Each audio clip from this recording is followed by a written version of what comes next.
Pero bueno, te toca que te comentemos ahora. Ok, sí. Solo una aclaración, la Aucaipata no está ahí, ¿no? La Aucaipata está en lo que es la Plaza de Armas.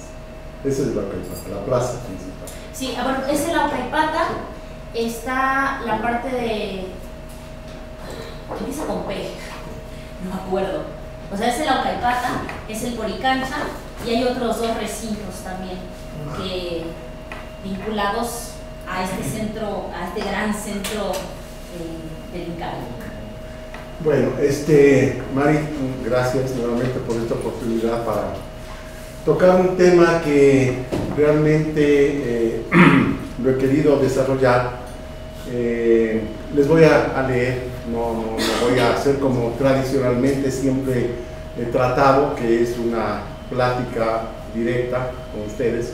Lo voy a leer dada un poco la complejidad del tema, ya que tocamos temas dialécticos, ¿no? Un poquito más a fondo, tocamos interpretaciones holísticas, tocamos la semiótica. ¿Y todo por qué? Porque mi propósito es aterrizar un poquito en un análisis de la entidad de la deidad de la lluvia, pero aterrizar desde un punto de vista más práctico, más analítico, más profundo, y por eso me he permitido hacer una síntesis particular y dirigida de la semiótica, así como de la representación de las estrategias heurísticas, para tratar a su vez de combinarlas con el pensamiento mágico primitivo, y a partir de este análisis o de esta conjunción de conceptos y de estudios, llegar a tratar de entender los signos de la deidad de las lluvias, los signos de Tlaloc. En esta síntesis de la semiótica, fundamentalmente he querido tratar el tema de los signos, los símbolos, los iconos y las significaciones, el fenómeno del significado y el significante, los objetos del qué significa, más que del cómo significa, el sentido del significado, lenguajes e interpretaciones del sentido como práctica significante, signos, símbolos, iconos y su materialización en textos. Veo además como importante e imprescindible desde mi punto de vista este análisis previo a un estudio del signo y del significado, precisamente para entender aspectos como los que Sara propone, de una serie de signos, serie de símbolos, serie de iconografías que a veces no sabemos de dónde nos llegan. Y cuando estudiamos las estelas de Julio César Tello, o estudiamos otras estelas del mundo andino, o en el caso mesoamericano, pues nos topamos con ese problema siempre, ¿no? De entender a ver si el Strombus es masculino, el Strombus es femenino, o el Strombus realmente por qué llega y por qué se presenta, qué papel realmente juega en esta gran cantidad de signos que son un poco inconexos, porque esos son los signos, son figuras inconexas que buscan una lógica a través del significado y a través de la práctica del significante. Entonces, dentro de este primer aspecto, he hecho esta pequeña síntesis y la pretendo combinar con el pensamiento mágico primitivo.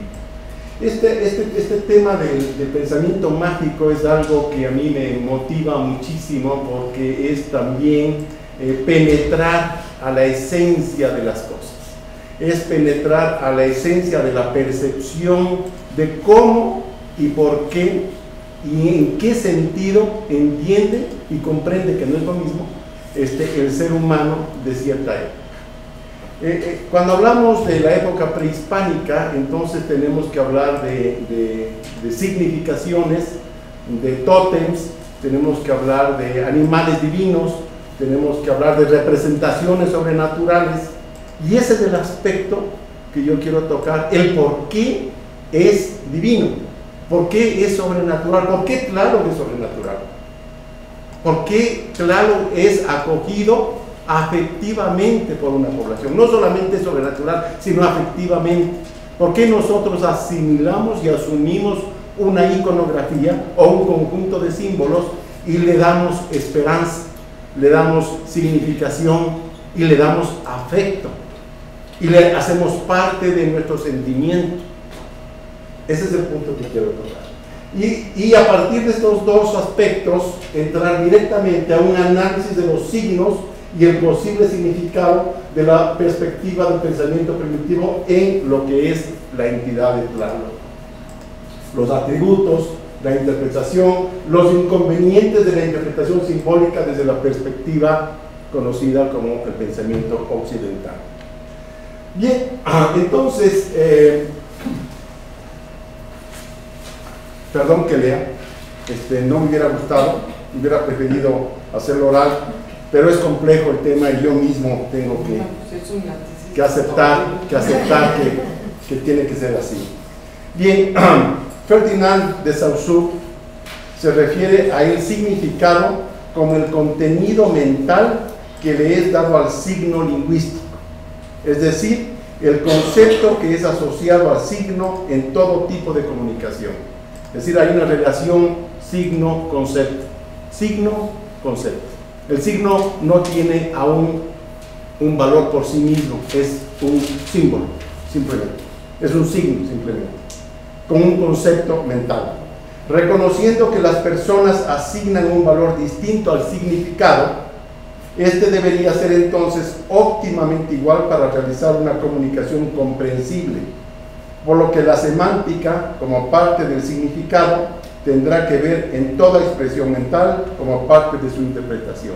Es decir, el significado lo vamos a dar dependiendo del grupo social, la comunidad geográfica y el valor que le asignemos de acuerdo a un convencionalismo. Es necesario entonces identificar el signo dentro de una convención generalizada para poder definir el concepto.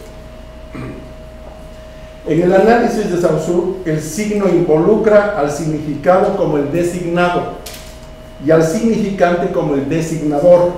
Por tanto, el objeto o concepto significado es el contenido o imagen mental, el significante, el sonido, y el signo es esencialmente la relación entre significante y significado.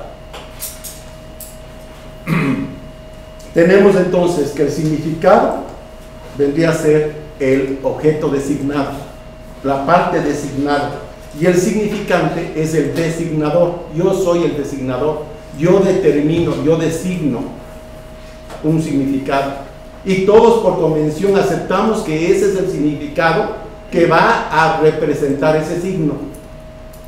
Otro grupo lo puede hacer diferente, en otra latitud, en otra región, en otra época y en otra parte de la historia lo va a hacer distinto. Nosotros vamos a definir y a determinar qué va a representar ese signo en particular. El significado solo puede existir en la pluralidad de significaciones, puesto que se define por la oposición, es decir, la separación conceptual de los objetos. Esto es sagrado porque no es profano, hay una comparativa, o sea, necesitamos un grupo de significados para definir cuál es la oposición que nosotros queremos resaltar. Si no tenemos un grupo de significados, no vamos a poder particularizar ese significado, es decir, viene la comparativa. Les repito, esto es sagrado porque no es profano. Así se circunscribe en una definición mental que expresa su significado a partir de la oposición de los objetos, a la vez asociados mediante un signo. El cómo o qué significa, el qué o cómo significa, dependerá del significante y significado. Así, la interpretación mental de quien recibe la comunicación del texto o imagen estará determinada por su capacidad de entendimiento. Por tanto, el entorno cultural será concluyente para establecer una misma comprensión entre el texto, la imagen y el individuo que lo interpreta. Esto nos conduce a un nuevo capítulo donde las sociedades dictaminan, a través de los signos, interpretaciones comunes. El complejo cultural, basado a su vez en una intención grupal, será el medio para transmitir a estos individuos los conceptos a través de los signos. convirtiéndolos de esta manera en un entendimiento social cuya intención será entonces la de establecer una comunicación afín e igualmente social. El sentido del significado respondió en las culturas primitivas a provocar la sensación permanente y repetitiva del concepto. Es decir, si yo soy el designador, si yo soy el significante, voy a particularizar la repetición permanente de un hecho, de un acontecimiento en función del valor de un signo. ¿Eso qué significa? Que en el caso de un ritual, si yo convierto a un signo como parte de ese ritual, que va a identificar ese ritual, si yo repito constantemente eso, va a traer una consecución continua que el grupo social lo va a identificar con ese ritual en forma constante y permanente. Entonces, el sentido del significado respondió en las culturas primitivas a provocar la sensación permanente y repetitiva del concepto, a establecer una intemporalidad entre sujeto y objeto, a buscar a través del sentido del significado la asociación permanente e indeleble de ambos. Interpretación del sentido como práctica significante. Una vez asociados sujeto y objeto, en una interpretación con un mismo significado, la permanencia de esta interpretación estará dada por la práctica significante, es decir, la recurrencia del sentido del significado. Signos, símbolos, íconos y su materialización en textos. La práctica significante, que ya sabemos que es una repetición, consigue a través del signo la apropiación del significado. Surgen el símbolo e ícono que se dan por la relación entre lo designado y la representación. Sin embargo, es importante esclarecer que mientras los signos señalan, son particulares ante un cometido, los símbolos son más amplios y menos concretos en su interpretación. Es aquí donde la semiótica tiene razón de ser, puesto que signos y símbolos sin semejanza física poseen significados únicamente por el acuerdo del entendimiento, es decir, signo-símbolo.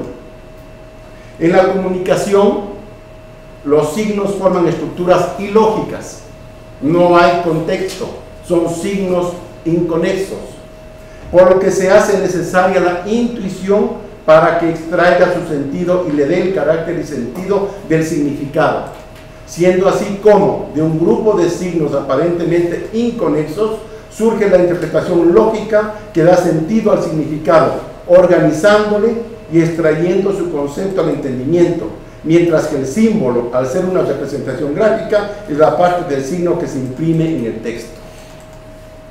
El símbolo, con rasgos previamente definidos y aceptados por la sociedad, es la representación perceptible de una realidad. Y ahí viene la parte mágica. Es la parte del signo que posee el vínculo entre su significante y su significado, vínculo que nos permitirá distinguir al símbolo del ícono, puesto que éste, al ser también parte del signo, tiene la capacidad, según Sanders, de representar algo mediante la semejanza. El símbolo será entonces el signo que igualmente representa algo, pero por acuerdo o convención, ejemplo, las palabras. En cambio, el ícono lo hará mediante la semejanza con el objeto al que sustituye. Creo que esta parte la tenemos bastante clara a través de los íconos. Con estos pequeños, digamos, antecedentes y esta síntesis, quisiera entrar al tema del pensamiento primitivo.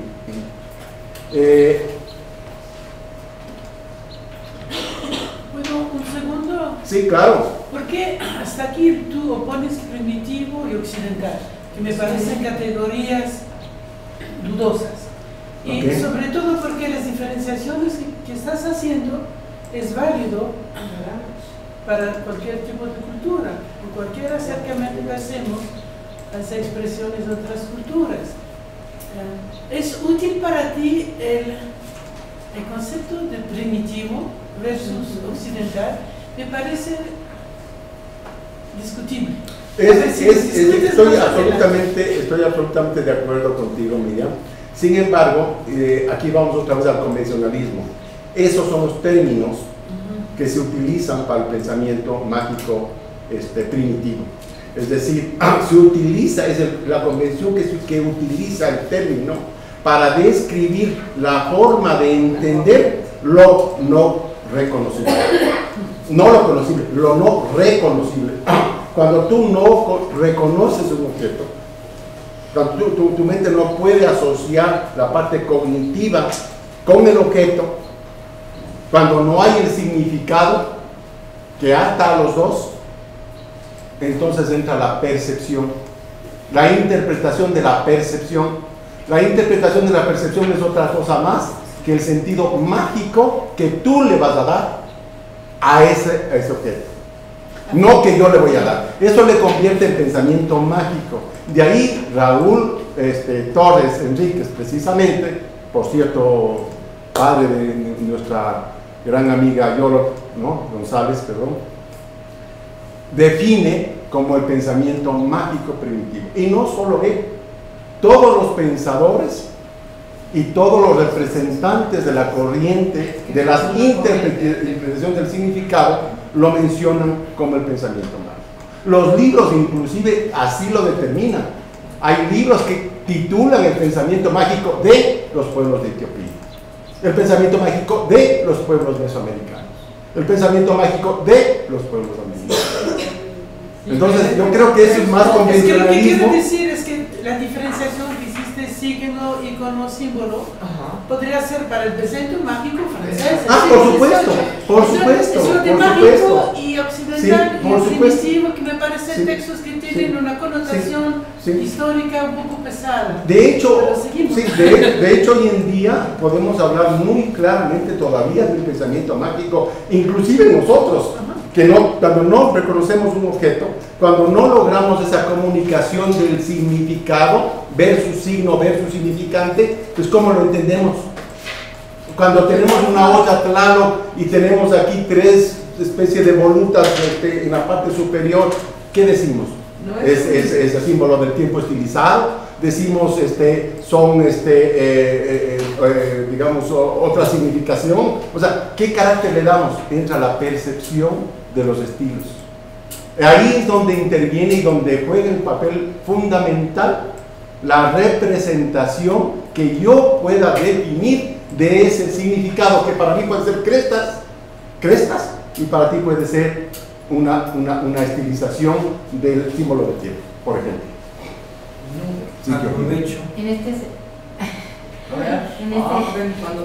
sentido, es probable que fuera oportuno que cuando estás haciendo la presentación expliques cómo vas a entender el concepto primitivo.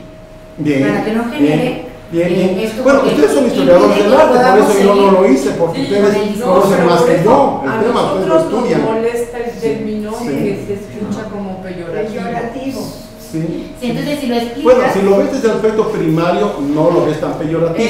No lo ves peyorativo. No primitivo. No, primario. Lo ves más como. Pero lo que pasa es que el término primario te conduce a otro aspecto. Si dices primario, quiere decir que es secundario. Exactamente. O sea, ya no existe. Exactamente. Y es ahí donde yo tengo mis dudas de que si hay primario. Bueno, lo primitivo más está asociado con lo primigenio, ¿no? O sea, partamos por ahí. O sea, yo creo que la lingüística aquí es muy importante, no hacernos bolas. O sea, lo primigenio, que no es lo primordial, aclaremos. De origen. Es algo de inicio, es algo de partida inicial. En primigenio hay otras generaciones. Primigenio quiere decir cambios en el tiempo. Y el primigenio es Chauvet, y después ya no es primigenio. ¿El primigenio hace 200.000 años o es de Peña Nieto en adelante? O sea, es que son conceptos muy... yo creo que no lo necesitas. Solamente lo que quiero decir, que primitivo aquí, yo no creo que es... O sea, no lo puedes definir en el tiempo y el espacio. Solamente el peso de la transición. Si no le damos la palabra a Jorge, se ya me caí por la ventana. Sí, era lo importante que decía. El significado que tiene para el grupo. De los vocablos apropiados o no, Lo que yo estoy viendo en tu planteamiento es que estás haciendo un análisis de un sistema de comunicación básicamente oral y escrito con caracteres de abecedario. Los signos. Pero ¿qué de la comunicación pictográfica? Ahí los símbolos y los signos hay una fuerte diferencia para referirse uno al otro en las pictogramas. Y sí, estoy de acuerdo cuando estás diciendo de que es la percepción, porque no están los caracteres escritos con letras que son más precisos, sino son símbolos que se perciben. Pero ¿quién los percibe? Solo, como lo dijiste, la persona que está imbuida de ese conocimiento.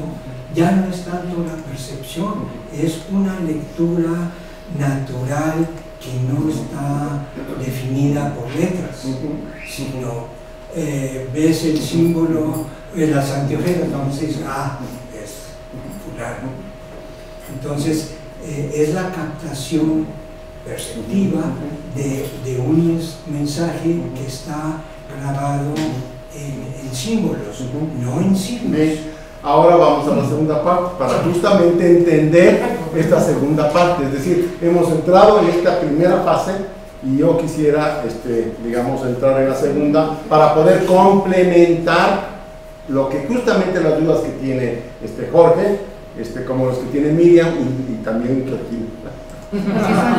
Estás hablando de semiótica, ¿sí? Con todo lo que se estudia sobre la semiótica, estos elementos son de semiótica, y por otro lado está la percepción. Entonces, es otro ángulo. Acabamos. Exactamente, gracias, Georgina, a eso vamos. El pensamiento mágico. Vamos a tocar dentro del pensamiento mágico 3 aspectos, nada más 3 aspectos.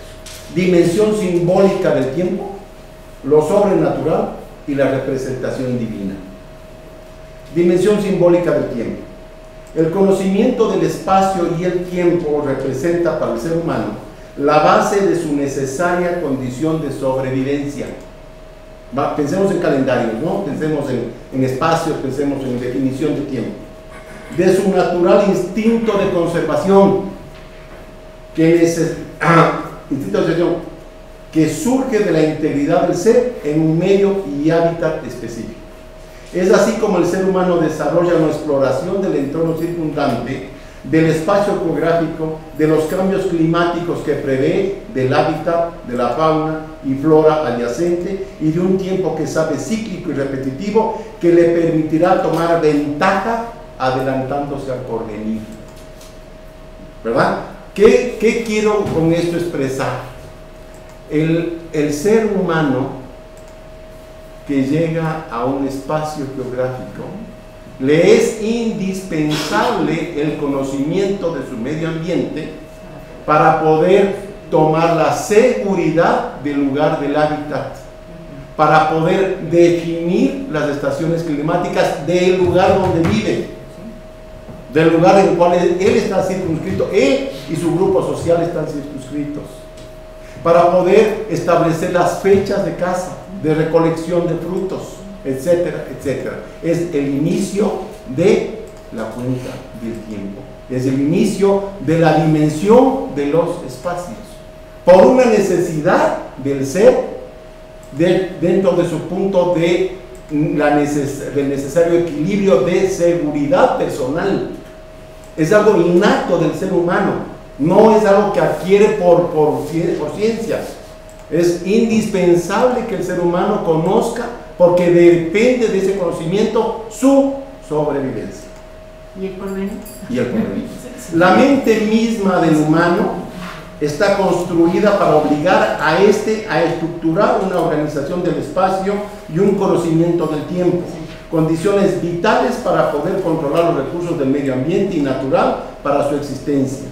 El conocimiento del tiempo y el espacio son, pues, connaturales de la especie humana, y la fragmentación de estos será el resultado de prever un lugar y un tiempo para la cacería, recolección o siembra, para su sustento y el de su familia. Lo sobrenatural.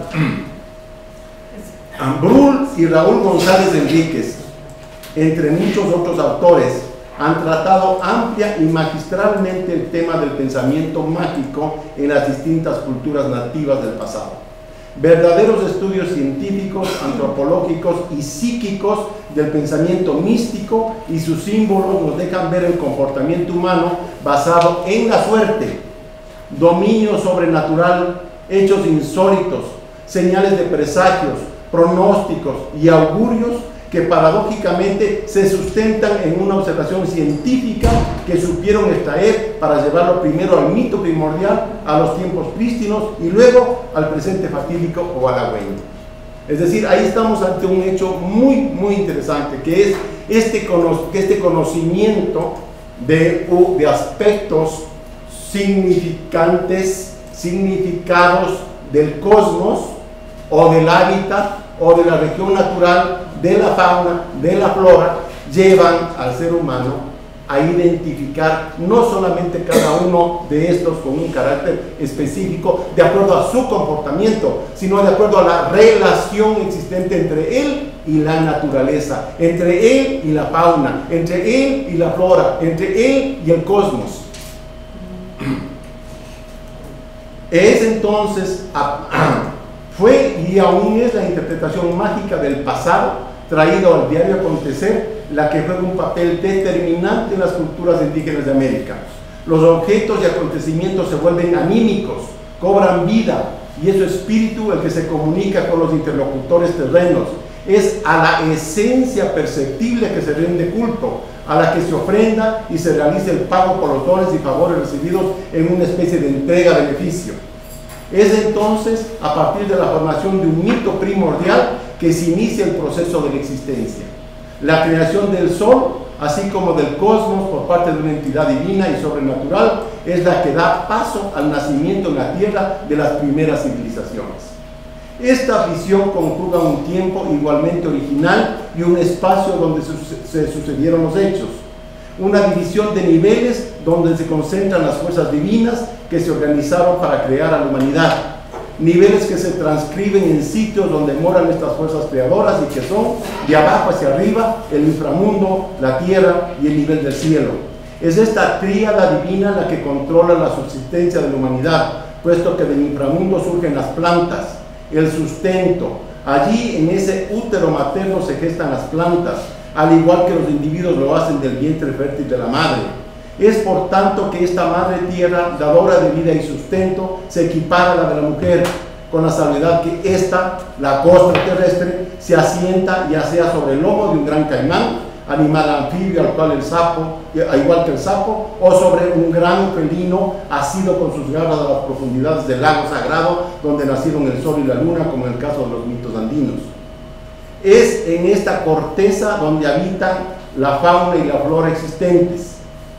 Allí conviven las criaturas y crece el sustento diario de la fauna y la flora, y crece el sustento diario que las alimenta. Es también aquí donde se desarrollan los hombres divinos, los hijos de las deidades, para que gobiernen sabiamente el resto de la humanidad, en una estructura política que da lugar al estado teocrático y del linaje. Sin embargo, es en el espacio superior, en la inmensidad de las alturas, donde mora la entidad superior de las lluvias, del semen procreador de vida, del líquido que desciende entre truenos y relámpagos a la tierra para realizar el coito con la madre tierra y fecundarla. El ámbito cultural entonces, como lo plantea Eduardo Corona Sánchez, se genera a partir de la relación hombre-naturaleza, cosmogonía, sociedad, hombre, articuladas entre sí como una sola totalidad. Hombre-naturaleza, es decir, hablábamos de esta relación del hombre con su entorno. A partir de esa relación hombre con entorno geográfico surge la cosmogonía. Una vez circunscrita, definida, articulada la cosmogonía, desciende a la sociedad. Es la sociedad la que le da la convención. Y una vez dada la convención, regresa al hombre normada. Es decir, esa es la relación vista desde un ángulo, ahora sí primigenio, inicial, hacia las sociedades. Y así es como se conforman las sociedades, y así es como nosotros también nos conformamos, y así es como las religiones se conforman. La representación divina. Los estudios de José Díaz Bolio, La serpiente plumada, eje de culturas y origen del arte maya, concluyen que fue tal la obsesión de los pueblos del antiguo México por la serpiente de cascabel, a la que llamaban Safcan, que le rindieron fascinante culto hasta convertirla en una deidad totémica. Fue el símbolo del conocimiento esotérico y a la vez figurativo presente en la arquitectura, la escritura, la parafernalia de los dignatarios y en el calendario entre los principales aspectos culturales de los antiguos mayas. No pude presentar en esta ocasión fotografías de mi último viaje a Esna, que resultó fascinante desde el aspecto del juego de luces y sombras en el solsticio de diciembre. Para los que conocen muy bien Esna, como Jorge y muchos arqueólogos y gente que van por ahí, ¿no? Tenemos los mascarones de Mijajau en la parte inferior, pero tenemos también los edificios norte-sur que están en los costados del piso de los 5 pisos. A mí me llamó sobremanera la atención que las construcciones y las paredes laterales de los edificios norte-sur estaban inclinadas con determinados grados, que yo no pude establecer exactamente cuántos grados tenían de inclinación. Muy pocos. Muy pocos. 15 o 12. Me llamó sobremanera la atención, pero me llamó más la atención a la salida del sol, la formación que se hace de la serpiente sobre estos edificios. Es impresionante, o sea, es sobrecogedor, realmente sobrecogedor. Entonces uno entiende ese momento, la razón de esta relación arquitectura reflejando una cosmogonía. Entonces, con esto, que lamentablemente no lo pude desarrollar por falta de tiempo, porque creo que son los primeros alcances, quiero llegar a decirles que esta representación de una simbología totémica como es la serpiente está presente en el mundo mesoamericano en forma constante y permanente. El crótalo de Yucatán, enlazado al sol como su manifestación terrena, eso lo podemos discutir porque me dirán por qué está enlazado al sol, ejemplifica esta asociación del pensamiento maya visible durante toda su fase cultural. La sierpe está vinculada con el mismo poder sobrenatural que se le confiere al sol. Es una especie animal de similares características, es decir, de belleza deslumbrante y con un tiempo cíclico que se reproduce mediante el cambio anual de su piel. Es la representación en la tierra del ser sobrenatural, igualmente mutante, renovado, eterno. Los dibujos geométricos de su piel son también similares a los trazos que el sol realiza en su recorrido anual, solsticios y equinoccios, cenit y nadir. La sierpe además es la anunciadora de lluvias con su ringlero de cascabel, imita los truenos. Es fascinante, mortalmente temible y al mismo tiempo numen de la fertilidad. ¿Por qué escogieron el crótalo Diurusus diurusus los grupos de los mayas? ¿Por qué no escogieron el coralillo? ¿Por qué no escogieron otras serpientes más hermosas y quizás más venenosas y más terribles? ¿Por qué tenían que escoger esa serpiente? Es un aspecto muy interesante si es que vamos a estudiar símbolos y significaciones. Porque el coralillo es preciosa, es el negro de las escamas con el rojo de sus dibujos, es fascinante. El movimiento del coralillo es único. ¿Por qué no escogieron la boa? ¿Por qué escogieron esa serpiente? Porque esos rombos ustedes los ven en toda la arquitectura maya. Porque esos rombos, esa representación simbólica está en toda la arquitectura maya. Desde los clásicos tempranos está en la arquitectura maya. No hablemos ya de representaciones maravillosas como es en el posclásico. Bien. Este concepto mágico sobre las fuerzas sobrenaturales y sus representantes terrenos se sostiene durante las distintas fases culturales de Mesoamérica. Tanto es así que la piedra del sol o calendario azteca, elaborado en el posclásico, conserva la representación de los meses y años, días y semanas del calendario solar, circunscrito precisamente por dos serpientes de fuego, las Xiuhua. Es decir, delimitando toda la representación del disco solar, que es la representación del tiempo, y que partiendo del este rodean sus cuerpos de fuego en círculo alrededor de la piedra hasta encontrar sus cabezas en el poniente, que a decir de la interpretación de Felipe Solís, siguen el recorrido del astro por el firmamento.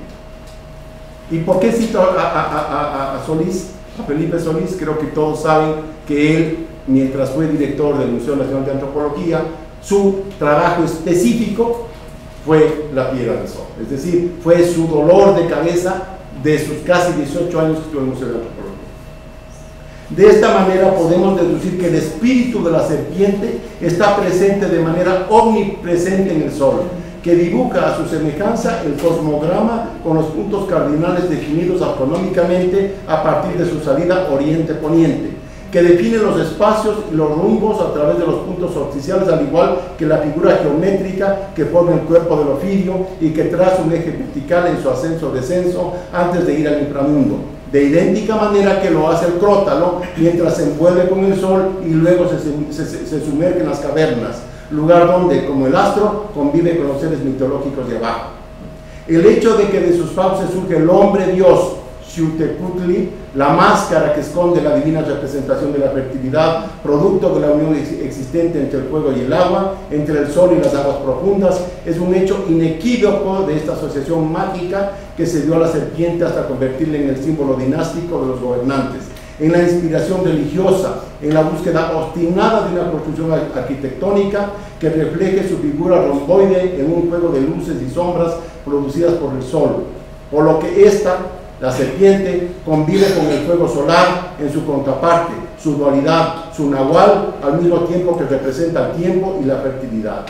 Así, los mundos de arriba y de abajo quedan indisolubles y al mismo tiempo divididos en una concepción superior donde habita el astro durante el día, un espacio intermedio o terreno que se proyecta de forma cuadrada y que marca los rumbos, e inferior, donde el astro penetra a la matriz de la Tierra luego de ser devorado por Xiuhtecutli en el poniente para gestar así el renacimiento luego del combate en contra de los señores de la noche.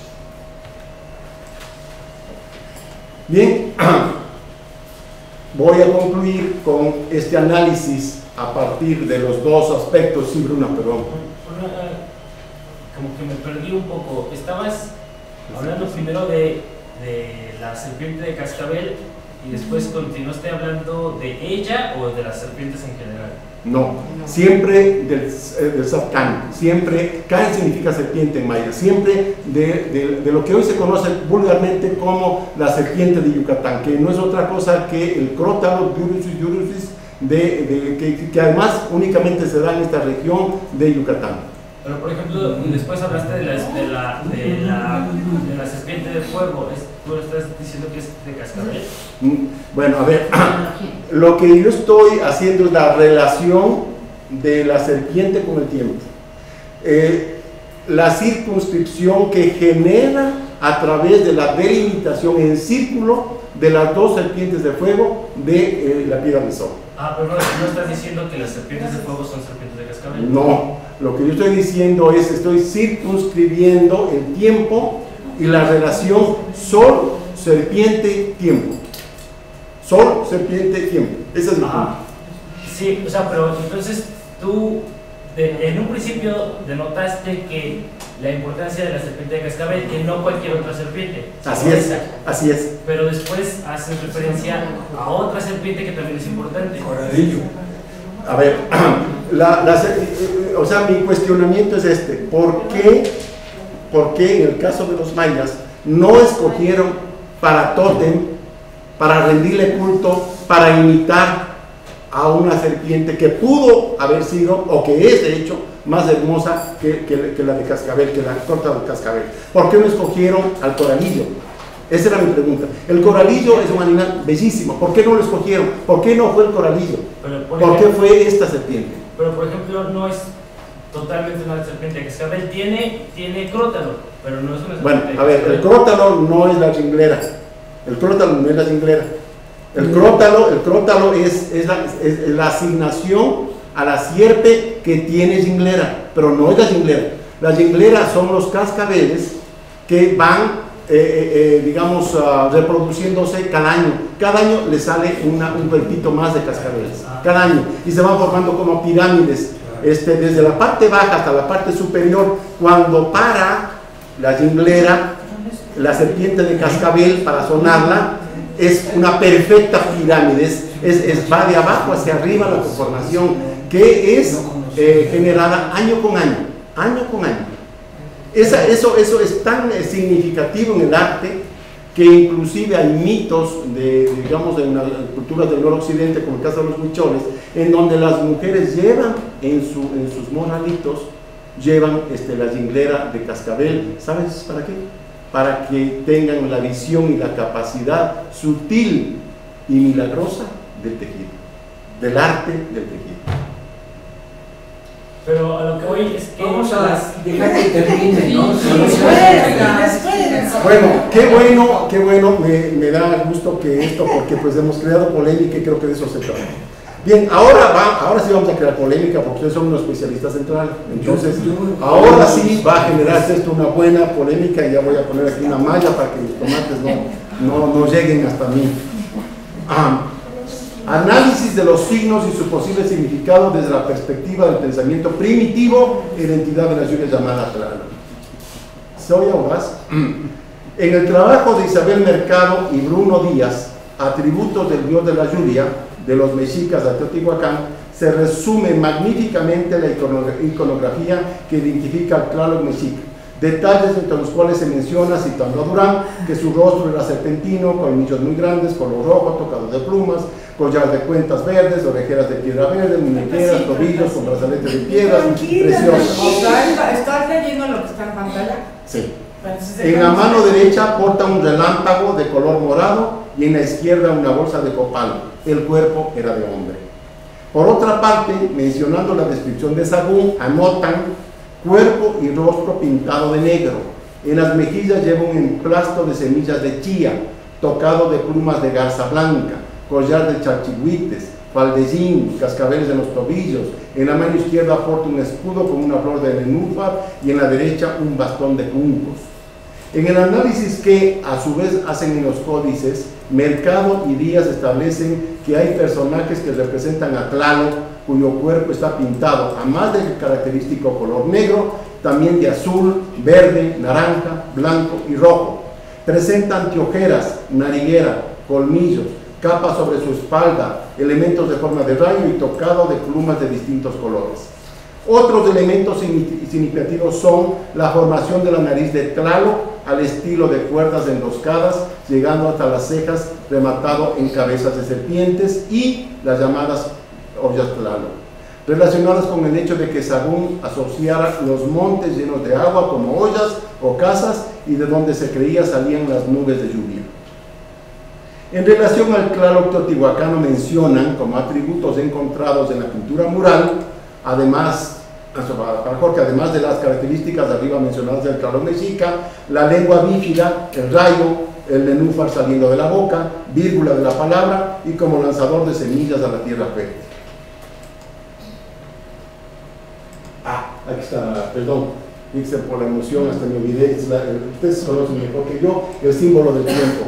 Y, perdón que les haga aquí un pequeño paréntesis. Fíjense ustedes, las almenas estas de Teotihuacán, del que está el papado, y aquí están las dos serpientes que habíamos hablado con sus respectivos cingleras de cascabel, ¿verdad? Aquí están, ¿no? Bien, fíjense ustedes esta lámina encontrada en el Templo Mayor. Fíjense esta relación con esta relación, con esta relación, y fíjense ustedes la relación del crótalo, de la serpiente, de la cinglera del crótalos. Esta es la cinglera del crótalos, desde aquí, es la cinglera del crótalos. Y fíjense ustedes la relación, y fíjense ustedes la relación. Si no hay aquí un parecido simbólico, díganme ustedes si estoy equivocado. Parecido formal, ¿verdad? Entonces tenemos un símbolo del tiempo muy bien definido. El símbolo del tiempo no son los simples triángulos por poner la triangulación, por poner una figura geométrica, obedece otra vez a un pensamiento mágico. O sea, tenemos que olvidarnos, un poco de definir las cosas desde el punto de vista lógico. Tenemos que definir las cosas desde el punto analógico si es que vamos a interpretar el pensamiento prehispánico. El pensamiento prehispánico no tiene ese proceso lógico de desmenuzar las cosas para rearmarlas en un proceso racional. Para mí, la interpretación de los cuerpos y del pensamiento es analógico, es en función de imagen, es en función de percepción, es en función de contenido, es en función del da-viene, es recíproco, es la función recíproca del ser. Cuando uno realiza un ritual, como el caso digamos un ritual a la Pachamama, o cuando uno realiza un ritual al agua, que todos hemos estado en rituales del agua en el área andina, sabemos que hay una relación interna con la esencia. No hay un proceso lógico, hay un proceso de circunscribirse al aspecto mágico de la esencia divina que genera el ser en mi persona, en mi sentimiento. Y es mi sentimiento el que retorna a esa entidad para crear la atmósfera mágica de el entendimiento. Ese es mi punto de vista. No, que acabe. ¿Ya acabaste? Sigamos. No. Esto era únicamente para que ustedes, por favor, observen la figura geométrica, nada más, y ponen el círculo y hagan esta asociación del signo del tiempo, como le llaman, del año teotihuacano, o el símbolo del año, que es como más se le conoce, ¿no? Bien, aquí hacemos la relación de la serpiente, formando los ojos, etc. Y aquí tenemos al sembrador, cuando hablábamos de sembrador. En la cerámica se identifica el triángulo invertido y el símbolo del año como parte del tocado, mientras en la escultura en piedra se señala el claro de la lengua bífida al interior de una estrella de 5 picos. Con estos antecedentes y en un primer análisis de la semiótica, podemos observar que los signos del claro, tanto mexica como teotihuacano, ejercían las particularidades del designado, mientras seamos nosotros los designatarios. Es decir, el significado de sus signos dependerá del significante y el designador. El significado de sus elementos habrá sido entonces concebido por el contenido mental del pensamiento tanto mexica como teotihuacano, mismos que con énfasis se trata de comunicar. Sabemos que en la comunicación los signos forman estructuras ilógicas, por lo que se hace necesaria la intuición para extraer su sentido y dar el carácter y sentido lógico del significado. Para ello, deberemos observar a los signos como un todo, es decir, estamos hablando del aspecto del estudioso, ¿no? Como un todo, es decir, la coexistencia de los significados individuales darán como resultado el significado global en su dimensión de concepto y comunicación a transmitir. Ahora bien, ¿qué y cómo es lo que comunican? Según Roberto Flores, compañero de Marina, no es tanto más el cómo comunican cuanto el qué comunican, por lo que podríamos afirmar que su intención fue la de transmitir un símbolo que por acuerdo y convención tenga la capacidad de ser una representación gráfica de sus elementos, mismos que con rasgos previamente definidos y aceptados por la sociedad sean la representación perceptiva de una realidad.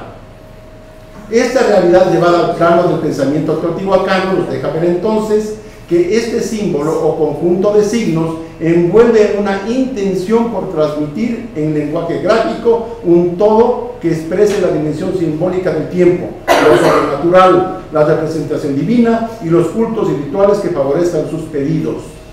La dimensión simbólica del tiempo sabemos que está vinculada a su cosmología y a su representante terreno, que es la serpiente. Hemos dicho que la Xiuhcoatl abraza tanto al calendario azteca como al tótem de las civilizaciones mayas. Será de esperar, por tanto, que su signo esté presente como símbolo del tiempo. Lógico. Y según las investigaciones de José Díaz Bollo, el triángulo invertido representaría precisamente la ringlera del escrótalo de cascabel, puesto que su crecimiento de un cascabel por año, que se añade a la ringlera, le asocia con el tiempo en una ideografía icónica y simbólica con lenguaje propio y que será parte del gran contenido a estudiar. Los signos y el significado de la serpiente de cascabel fueron símbolos del renacimiento y eternidad, representaron la necesidad del ser humano por asociarse con lo perpetuo, con la esperanza de la inmortalidad.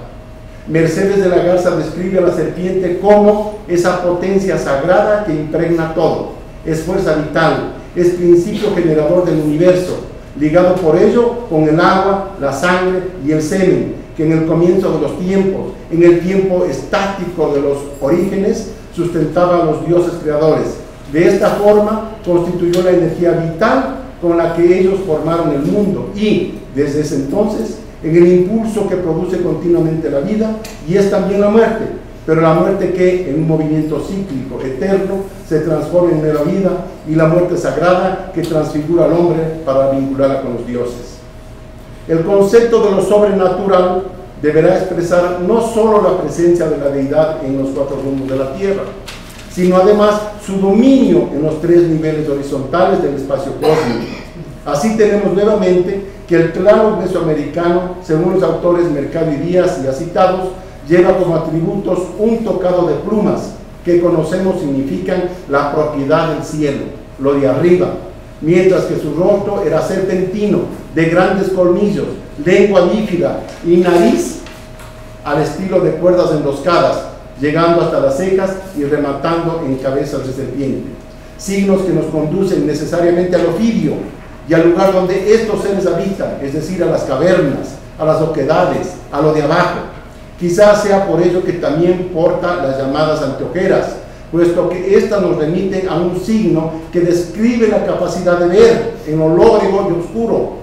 No será de extrañar igualmente que las llamadas bigoteras sean asimismo dos serpientes que, encontradas en la parte superior de los labios, se bifurquen para llegar hasta las comisuras, en clara alusión a la palabra. Recordemos el estudio que Bonifaz Nuño hace del Olmeca, que menciona que la máxima significación para el mundo cultural mesoamericano son la del hombre y la de la serpiente. Ambas se unen a menudo. El modo más persistente de tal unión es el de dos serpientes que se relacionan con la presencia de un ser humano único, con dos serpientes encontradas. Continúa señalando que la unión del hombre y las dos serpientes se muestra tanto entre los olmeca como entre los teotihuacanos, entre los zapotecas como entre los mayas, entre los mixtecas como entre los totonacas y los aztecas. Se alumbra la persistencia de una imagen axial para nuestra antigua cultura. Abarca todas las épocas y todos los territorios. En todos aparece y a todos los define. Finalmente ilustra su aceleración con la efigie azteca de Tlaloc, perteneciente a la coalición UDE.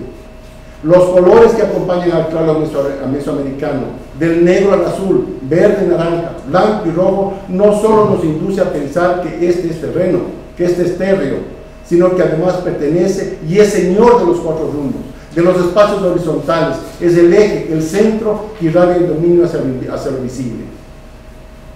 El conjunto de signos genera la representación divina.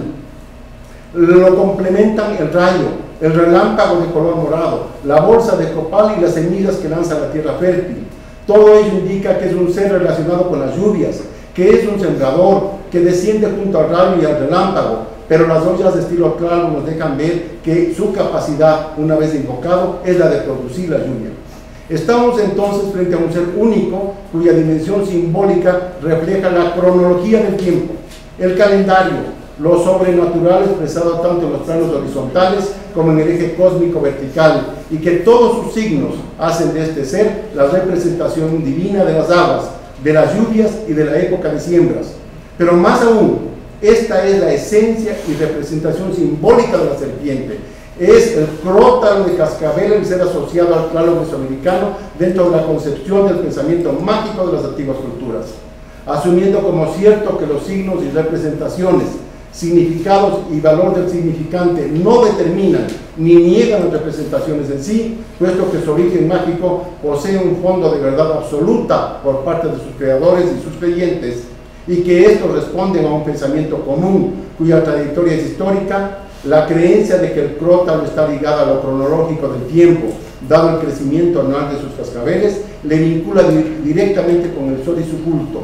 Así, Tlaloc será también solar y tendrá dentro del calendario establecido la periodicidad ritual que también bien podríamos proponer sería la de un atado de años. Adicionalmente a su asociación con el tiempo y por ende con el sol, el Tlaloc mesoamericano tiene la capacidad de proveer las lluvias. Es en sí el líquido vital del sustento, hecho que lo convierte en una representación sobrenatural y divina. Es en el pensamiento mágico primitivo el ser dadivoso que abastece lo esencial para la agricultura, para la fertilidad de los suelos y el crecimiento de las plantas. Sabemos que el significado solo puede existir en la pluralidad de significaciones, puesto que se define por la oposición, es decir, por la separación conceptual de sus entidades. La oposición del Tlaloc será, por tanto, la carencia, la privación, la carestía del agua, que equivale a decir la muerte del individuo por falta de alimentación. Su cumplimiento será entonces la inmensa carga afectiva con la que se rodea al ser sobrenatural proveedor de las lluvias. Estela Fábrega concluye que la magia se nos aparece como expresión de otra voluntad, la humana, que no disponiendo de suficiente objetivación técnica de la realidad, construye simbólicamente sustitutos por cuyo medio es posible ejercer un dominio a distancia sobre aquella clase de poder inmediato que no consigue someter de manera directa. El ser sobrenatural entonces asume un conjunto de signos que ponen en valor su significación de totalidad. Se le adjudica el poder de otros elementos, objetos y criaturas conocidas, que enlazadas entre sí expresen esa totalidad sobrenatural. De allí que el Tlaloc mesoamericano posea características de siete misma, que a su vez es símbolo del tiempo, del sol y de las lluvias. Como arriba mencionamos, será indispensable una buena dosis de intuición para detectar y explicar el contenido de signos inconexos, la individualidad del concepto, el significado que habita al interior del ser de las cosas, la complejidad de un grupo de signos que expresan a su vez esta totalidad del conjunto. José Díaz Bolio menciona que si las verdades científicas influyen poderosamente en los juicios acerca de determinado asunto, las creencias populares poseen un valor histórico que no podemos eludir. Es más, al juzgar una cultura particular, nos es necesario situarnos para comprenderla dentro del marco de sus convencionalismos. Y continúa citando a Bergson, quien escribió: es imposible por la inteligencia sola conocer un objeto individual, puesto que se necesitaría la inclusión de dicho objeto en un número infinito de ideas generales. Gracias. Eso.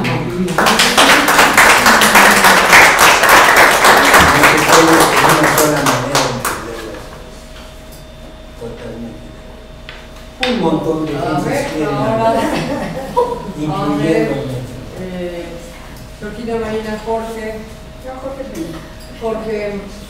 Georgina Marina, así para las damas. Gracias. Enrique, ¿por qué tener que escoger entre lo analógico y lo lógico? ¿Por qué no pensar que lo analógico, porque la imagen que pusiste de la serpiente con la de la teotihuacana, ¿sí? Sí, hay una relación formal y eso es analogía, pero eso no se opone a lo lógico.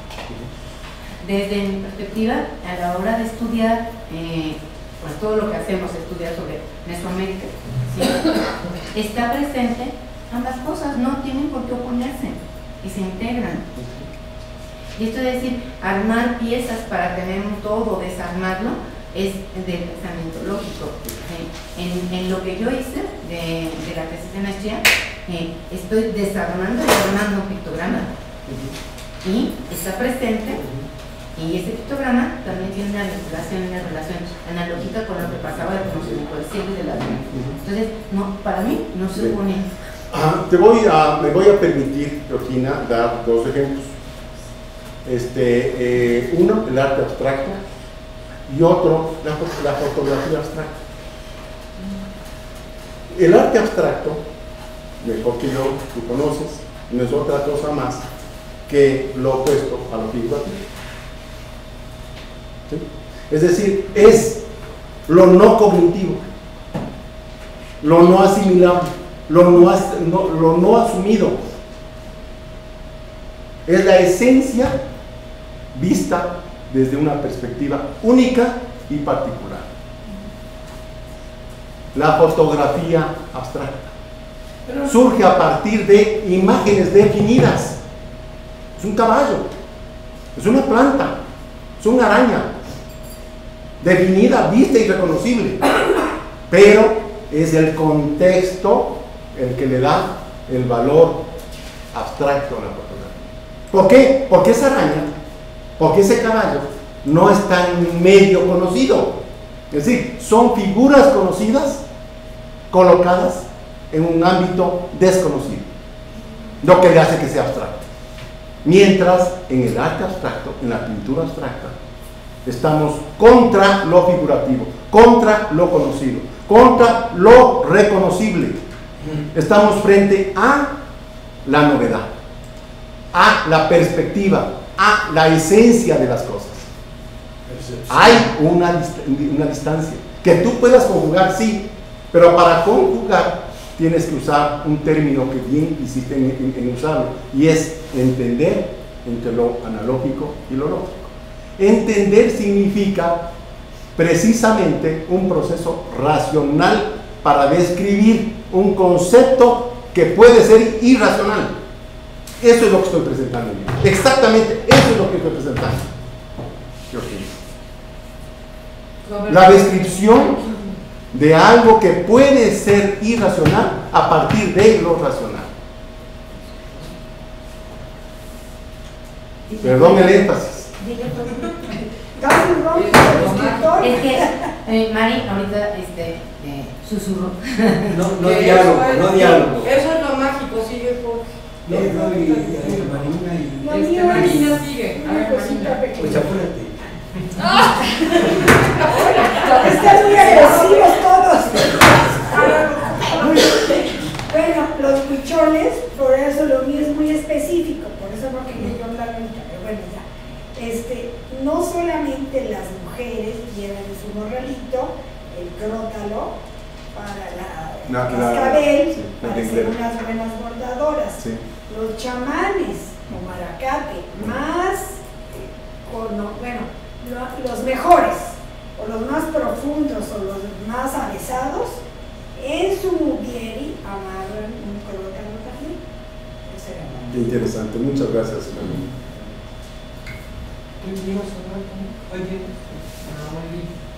Bueno, yo capté 4 aspectos para discutir entre nosotros. Y los voy a poner de atrás, de lo último que dijiste al principio. Hablas de una ilógica en el pensamiento cosmogónico o prehispánico, y yo creo que sí tiene una lógica. El pensamiento indígena tiene una lógica que no hemos sabido captar ni explicar en esa estructura mental que es distinta a la que nuestra educación occidental nos ha imbuido, nos ha enseñado. Entonces, ahí habríamos que empezar a explorar un poco más de eso que por 500 años de conquista nos han dicho estas gentes. Hay un principio no tenían alma, después eran ignorantes, no sabían leer como nosotros escribimos, en fin, una bola de aspectos derogativos que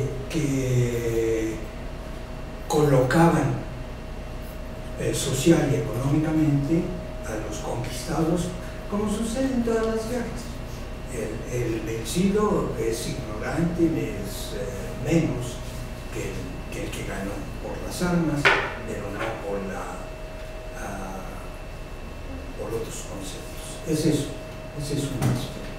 Bueno, digamos yo aquí me voy a referir, Jorge, un poco a mi experiencia, ¿no? Y un poco a esta vivencia dentro de la etnografía, cuando tuve la oportunidad justamente de estudiar los ciclos agrícolas en la región de Capachica, ya en Puno.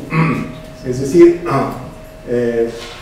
para mí era fundamental tratar de entender justamente todo el proceso agrícola y cómo y dónde iniciaba este proceso agrícola y por qué iniciar en esa época, cómo venía la recolección en este caso de la papa y cómo después se, digamos, se hacía el proceso de almacenamiento de la papa. Qué chulo. O sea, ¿qué sentido tenía esto de guardar a veces por años y ritualizar la papa? En esta serie de viajes, uno y el más fuerte que también me llamó sobremanera la atención fue justamente el mes de febrero, cuando comienza la recolección de los primeros frutos. En Capachica existe un ritual que es único. Yo no he visto en, no sé cuántos años yo tengo en la región andina, creo que más de 30 o más, no sé, no había visto un ritual igual. Hay un sitio sagrado en la parte superior del Cerro Capachica, en donde hay un círculo de piedra con una tapa que le cubre a este círculo, una especie de olla que le cubre. En una fecha específica que coincide con el paso cenital del sol, que es el 13 de febrero, en este sitio, los sacerdotes, los yatiris, suben a este lugar, tiene una sola puerta de entrada, entran ellos, hacen una serie de ofrendas, siempre tres banderas blancas, 3 incenciarios, o sea, el número 3 está presente, que después lo entendí por qué, y destapan esa piedra. Entra el sol, el sol cenital, porque lo destapan a las 12 del día. Entra el sol cenital, no genera sombra en el interior de esta olla de piedra, e inmediatamente sacan la ofrenda vieja, ponen la ofrenda nueva y la tapan, para que el sol no escape, para que el sol no se vaya, para que el sol quede, la presencia y el espíritu del sol quede vivo hasta el siguiente año al interior de ese lugar. O sea, es una especie casi de intihuatana, es casi similar al intihuatana. Es esa forma de capturar y de amarrar al sol para cerrarle y que se quede con nosotros, se quede divinamente con nosotros, protegiéndonos. Y luego viene la alegría y la explosión de la alegría, de las famosas chayas. Las chayas son llenas de música, llenas de fiesta, de alegría, porque viene la cosecha. Cuando uno tiene este tipo de vivencias y logra vivir con ellos, no turísticamente, sino quedándose semanas para poder comprender y entender muchos de los rituales quechuas, ¿no? Porque esto no es una zona aymara, es una zona quechua. Es la única zona quechua con Capachica de la región, porque son referenciados en los aymaras. Cuando uno entiende esto, entonces ves desde otra dimensión los aspectos. Sientes de una manera diferente. Entonces no hay la lógica. No hay lógica. Para mí lo que hay es la lógica desde el punto de vista del estudioso, pero no desde el punto de vista del participante. El participante es parte de eso, es parte de ese mundo, es como la pintura, el color es parte. Si yo puedo medir lógicamente el color de la pintura, yo puedo medir el negro, puedo medir el azul, puedo medir el verde, puedo tener mi mapa cromático y decir tengo tanto de azul, tanto de verde. Es un análisis cromático que yo puedo hacer de los colores, pero aquí el participante es el ritual, el participante está inmerso en el mundo mágico del acontecimiento sobrenatural que ese momento ocurre. Lo que ocurre es que la palabra lógica otra vez está causando ruido. Sí, es un pensamiento racional. Exacto, de acuerdo. Así es. Perdón, a ver. Es que si los participantes participantes están, perdón, profesor, si el participante está dentro del ritual es porque es lógico para él, es natural para él. Si no fuera lógico y si no creyera en él, no lo haría. O sea, creo que es una cuestión de terminología, pero si tú no crees en algo, no lo haces, y si no lo crees, es porque no es lógico, y si lo es lógico. Tenemos, por ejemplo, las representaciones ahora que viene de la Pascua, ¿cuánta gente fue a tomar ceniza? ¿Para cuánta gente es ilógico que se pongan una crucecita? No, es que estamos ¿Cuánta mal. gente es lógico y lo hace? Yo creo que sí, está bien, pero yo creo que aquí hay que partir con una diferenciación. Como dice Mari, tenemos un problema en terminología. Perdón. Terminología. Vamos a dejar hablar a Jorge, usted dice. Sí, solamente el cerebro tiene aquí atrás un lóbulo, ¿verdad? Donde se aloja el sentimiento de la compasión. Tú lo conoces, ¿no? O sea, es más, hace 3 semanas salió un estudio que hizo una universidad muy reconocida en Estados Unidos, que no recuerdo este momento, que logró fotografiar este punto donde se aloja el gen, porque es un gen, ¿no? Igual que el de la depresión, el gen de la compasión. Y se llama cuando tú generas compasión, cuando tú generas un sentimiento, cuando tú generas lo opuesto que puede ser depresión, tú no estás usando la parte racional, estás usando la parte nerviosa, biológicamente nerviosa, que manda tu cerebro a tu cuerpo. Hay una respuesta neurológica. Eso no es racional, eso es neurología, eso es sensibilidad. El dolor no es racional, el llanto no es racional, la risa no es racional, es neurología. Eso es lo que ellos viven, eso es lo que vive un sacerdote, eso es lo que vive un participante desde el aspecto mágico del sentimiento que antecede, que continúa y que pereniza un acto. Si es un rito, es eso. Nosotros vivimos ese rito, nosotros lloramos frente a un ritual. Sí, Enrique, pero es que usaste lógico e ilógico en lugar de racional. De acuerdo. Si existe el arte, si existe el ritual, es porque el ser humano tiene que ir más allá de lo racional. Lo racional es un universo muy restringido frente a la vida o a la muerte. ¿No es cierto? Yo pienso que es en libro de terminología que tienes que afinar tu texto. Sí. Porque lo mismo habla de primitivo y occidental, yo creo que hace mucho ruido. Y también decir entre lógico e ilógico no funciona. Hay una lógica del ritual. Si tapan el sol es porque hay que atrapar el sol, ¿no es cierto? Entonces yo pienso que tienes que revisar las palabras, porque tú quieres expresar cosas muy importantes y ahí tus palabras te están presionando. Gracias. Pero ya se las... Sí, ahora sí, Jorge, ahora me brinco a la primera porque está relacionado con lo que estamos hablando de mis 4 intervenciones que iba a hacer. La primera es que todas las religiones de que sabemos que han existido en el mundo y en todos los tiempos se basan en percepciones de los movimientos básicamente del Sol, que es el elemento más fundamental que hace, que se mide, que se puede medir y todos los elementos o energías que existen en la naturaleza, básicamente el agua, la tierra, lo que mencionaba Sara, el viento, los rayos, etc. Perdón.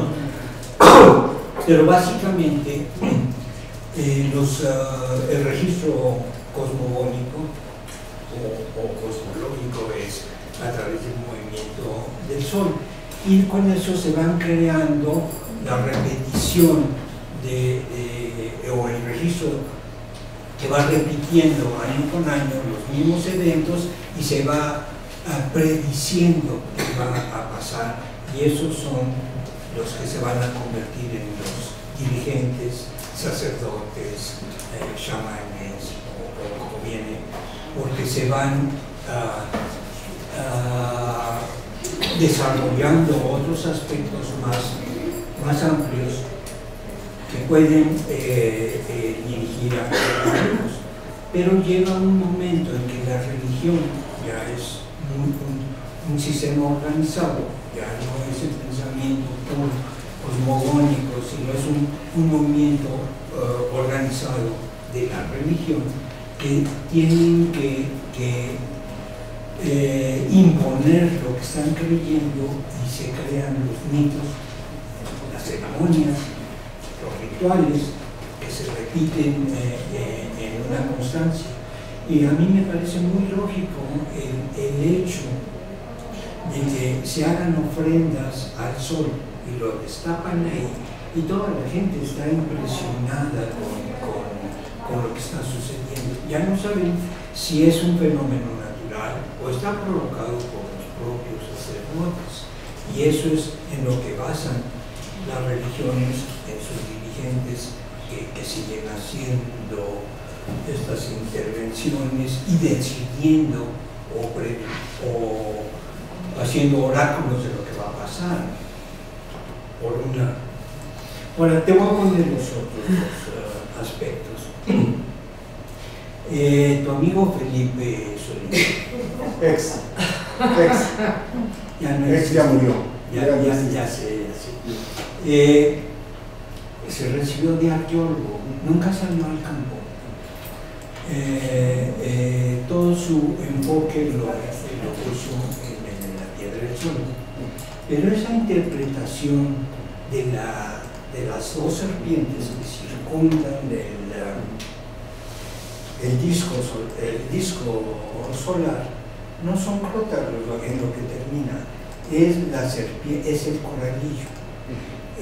El coralillo es el símbolo del fuego y eso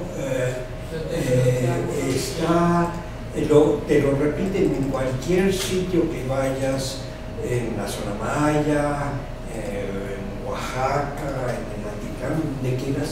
El coralillo es sus franjas roja, es el sol del día, y su franja negra es el sol de noche, y la franja amarilla es el paso de. Entonces el coralillo termina en el triángulo, es el símbolo, y ahí está en la piedra del sol, no solamente en estas serpientes, está en la piedra del sol en diferentes círculos. Se va alternando más abajo a lo que se ha leído con los triángulos. Los triángulos, ahí está el rayo, aquí está oculto, aquí está el rayo del sol, el oculto, el rayo del sol, el rayo del sol, oculto, el rayo del sol, oculto, el rayo del sol. Entonces es el sol, el triángulo es el símbolo del fuego y del sol. Aparece en el huehueteo también el triángulo. El círculo es el chalchino, el agua. La combinación en nuestros países entre las franjas tropicales es la división del tiempo, no son 4 estaciones, es la estación de lluvia y la estación de calor, las estaciones secas. Ahora ya pasó antes, ¿no? Pero tenemos el sol fuerte y el agua, el tiempo, el año. Ahí está. Ahí hay una lógica en símbolos gráficos muy clarita, y ahí la tienes en las arenas de Teotihuacán. Y cuando vemos al Tlaloc, el Tlaloc es, por decir y ahí está arriba en la laminilla de oro, la misma cosa. Los rayos solares y saliendo del agua, pero no son crótalos, y los crótalos En broma decían unos muchachos en Palenque que me tocó trabajar. No son cascabeles, son cascabeles. Son cascabeles. Es lo que es la víbora de cascabel que cuando hace este sonido es igual que cuando hace el agua. Sí, es lo que yo sugerí.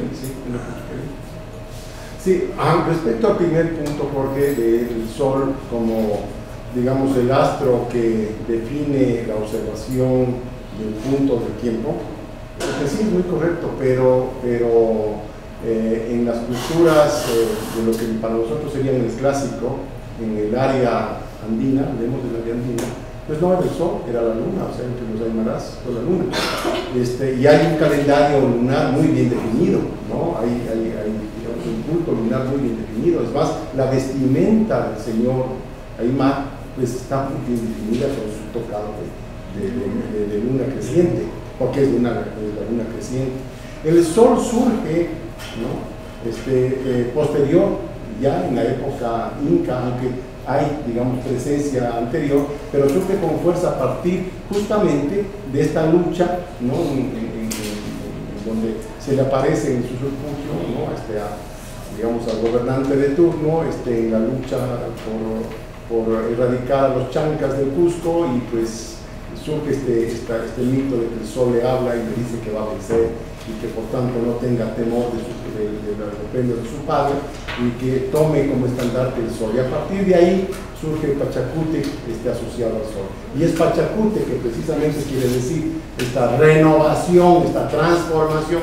Pachacútec significa transformar lo propio, transformar el núcleo donde uno está, transformar la Pacha, transformar el centro, transformar el universo. Hay una transformación a partir justamente de este mito. Es decir, pero antes había un culto lunar muy fuerte, muy fuerte. Entonces no necesariamente es del sol, también es lo lunar, y por supuesto no podemos descartar también la posibilidad de Venus. Es decir, no es el sol el único astro el que define la observación, ¿no? del sol, del tiempo. Y con respecto a la segunda parte, sí, es lo mismo que Bruno comentaba, es decir, yo no hablaba del coralillo para el área maya.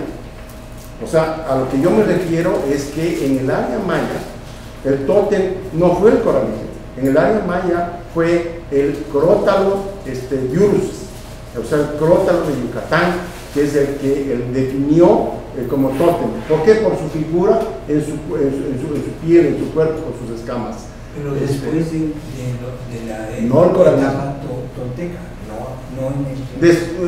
no, hay presencia, es que hay presencia de este cascabel desde fases muy tempranas. Es impresionante, o sea, uno puede pensar que es después del mito del Quetzalcóatl. No es Quetzalcóatl aparentemente el que lleva este mito, esta simbología de la serpiente al área maya. Ya existía en el área maya, aparentemente, existía ya grandes representaciones del crótalo desde épocas muy tempranas, muy tempranas. Balancú es un caso de eso. Tenemos en Balancú una presencia permanente, junto con este concepto del hombre en la parte superior, en los mascarones de la estructura, y tenemos en la 414, la estructura 414 les dan también. Es decir, tenemos los mascarones del sol joven, del sol viejo, y tenemos la representación simbólica también de la víbora. Entonces está presente la víbora desde épocas tempranas, medias y tardías. O sea, es constante la presencia del crótalo. Yo no creo que esto puede en Mesoamérica. Además, el crótalo es endémico de Yucatán, no es de acá. Este crótalo, el diurus es endémico de Yucatán. En particular, el que tiene los triángulos, el que tiene el cuadrante, los triángulos es endémico de Yucatán. O sea, el diurus es endémico de Yucatán. Enrique, yo pienso que para completar la discusión sería indispensable imágenes. Sí. Imágenes para aterrizar bien en el tiempo, en el espacio, en las imágenes. Sí. Y porque igual para lo de la serpiente, porque la serpiente de cascabel con el dibujo de diamantes, sí, o sea, hay muchísimos cascabeles diferentes, y ahí veré que hablamos cuando hablan de endémico y qué medidas se diferencia uno de ellos. Entonces yo creo que sí sería muy útil otro paso en donde tú pudieras en la mesa redonda, si es que me permiten, con muchísimo gusto. Claro, porque ya otra charla ya no hay de estas, pero Estamos sí. los filos aquí, Y para eso, Ahora, lo que sí puedo ofrecerles es un libro que ya está agotado hace mucho tiempo, que es El arte maya por José Díaz Bolio. Ya se agotó ese libro porque hace mucho tiempo se agotó. Yo tengo la suerte de tener un ejemplar y con mucho gusto les fotocopio para mandarles, en donde él se basa en casi 3.800 especies analizadas para definir por qué es endémico y por qué es para él la serpiente totémica del área. Con mucho gusto, es un trabajo precioso, donde además hace un estudio de Uxmal único. Yo no he visto un trabajo tan hermoso como el de Díaz Bolio de Uxmal. Díaz Bolio es chauvinista. Además. Pero hay una variedad de serpientes en la plana y hasta el norte es enorme. Y la víbora de cascabel es lo más abundante en Sonora. se adapta a muchos climas diferentes, a diferente de la nauyaka, etc. Sí, la nauyaka sí es. La nauyaka sí es del sureste. Sí, correcto. Pero y también hay unas variedades en nauyaka de agua y de tierra. Y es muy temible. Y es muy temible. Porque ataca, Muy a diferencia del temible, cascabel. es muy temible. Ahora, para seguir en tu lógica, yo pienso que cuando me dices en el SNAP hay una representación del movimiento del sol, etcétera, a través de los juegos de las esculturas, arquitectura y todo, yo pienso que más bien hay que hablar de hacer presente la divinidad más que representar, porque está asociado a movimientos de la imagen, pero también a rituales. Yo más bien es como la idea de crear espacios y objetos para ser presente, un ser sagrado. Y el hábito que tenemos de hablar de representación muchas veces no es adecuado, porque no es hacer una copia de, sino hacer presente también. Y lo que la definición que dice para el arte abstracto quizás sirve para el arte abstracto ligado a nuestro comercio de arte, nuestra sociedad. Pero acuérdate que el arte musulmán es abstracto, profundamente abstracto, porque consideran que figurar es solamente la divinidad que tiene derecho de figurar. Entonces es más complicado, yo pienso, y tiene que ver con lo que tú quieres defender también, ¿no? La importancia. El otro día nos daban una palabra en otomí, ¿no es cierto?, para obra de arte, y obra de arte era crear armonía, hacer presente lo divino también. Y el que hace el objeto se hace a sí mismo un ser divino, porque hace presente esa divinidad. ¿Verdad? Es una palabra muy bella. Y bueno, pero sin imágenes, estamos en discusiones. Sí, qué pena, qué pena. Sí pensaba traer desde la imagen del crótalo pensaba traerla, pero la verdad me ganó el tiempo. Por múltiples razones que no son del caso. Me ganó el tiempo. Yo quería llenarme de imágenes aquí con ustedes, pero la verdad. Yo voy a regañar a Enrique. Porque nos hace esta presentación que da pie, obviamente, a un montón de discusiones. Ha sido de las pocas presentaciones que hemos tenido así. Pero Enrique nos deja un montón de cosas sobre la mesa y se va. Ya no se va. Y se va literalmente a vivir de pobres. ¿Así? ¿Qué? No sé, pues sí, lo estoy guardando para el final. Yo me pedí permiso. Para avisarles que entonces, te voy a regañar que nos avientas esto a ti. Y luego, ¿cuándo lo volvemos a discutir? Entonces, pero tenía que decirles que se va en unos días más. ¿Por cuánto tiempo? Indefinido. Sí. Pronto regreso. Oye, pero lo del coloquio seguirá. Lo del coloquio sigue, está ¿El coloquio no se suspende? No, de ninguna manera, no, ya está el rector, ya tomó cartas en el asunto. El rector ya tomó cartas en el asunto. Entonces, ya está. eso por un lado. Alfonso Garduño habló, que les mandaba a todos muchos saludos, que después les van a dar un vuelo de despedida. Él se va a Japón. Se va a Japón. Bueno, hay que pensar a dónde nos vamos y a se nos va a Ecuador. Pero pues esperemos que Enrique y Alfonso estén en el seminario, en las discusiones a través del blog. Sí, pues yo aprovecho, Mari, para primero agradecerte por la oportunidad, por la hospitalidad, por la generosidad. Creo que el seminario tiene tiene como maravilloso, a más de la discusión, a más del intercambio de ideas, a más del nivel académico, de primer nivel que existe aquí en el país, tiene una característica inigualable, y es la calidad humana. Esa calidad humana de cada uno de ustedes, dirigidos y coordinados por Mari, yo creo que hace de este seminario algo muy particular y muy único. Uno se siente aquí hermanado, la verdad, más que entrar en el campo de investigación académico, de la discusión, uno se siente hermanado, porque además hemos participado y convivimos también afuera. No solamente es aquí en esta sala, no solamente son en estas sillas, compartimos afuera, comemos, salimos a Teotihuacán, hacemos nuestras reuniones donde el señor Pineda, vamos a diferentes sitios, hemos ido a Perú, hemos ido a Ecuador, estamos presentes en muchos lugares.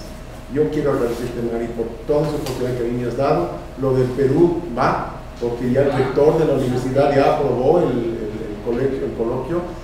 Son 7 países los que vamos a estar presentes. México es uno de los 7 países que vamos a estar presentes. Así que yo quiero también felicitarte, Mari, por este esfuerzo que el seminario hace en transportar este conocimiento de gente académica de primer nivel y este calor humano a la área andina y hacer presente, porque sí creo que es más que notorio que estamos participando históricamente de algo fundamental, que es unir a las Américas, que es unir el pensamiento americano a través de la comparativa, de los estudios, tanto del uno como del otro lado, en buscar las semejanzas, las diferencias. Entonces yo creo que somos responsables con la historia y creo que seremos responsables también con un legado a través de los libros, de todos los trabajos que se harán en el área comparativa, a la cual estás invitada, Sara. Y a la cual estás también tú invitado, porque yo lo conozco a él desde la ENA, somos amigos desde la ENA. Sí. Pues gracias por tus palabras, porque es un tacho, yo estaba tan emocionado, porque quería... Ay, les dejo todo esto de claro y ya. No, sí quiero pedirte que sigas participando en la revista, en el blog, lo que quieras. Vámonos, si no voy a Gracias.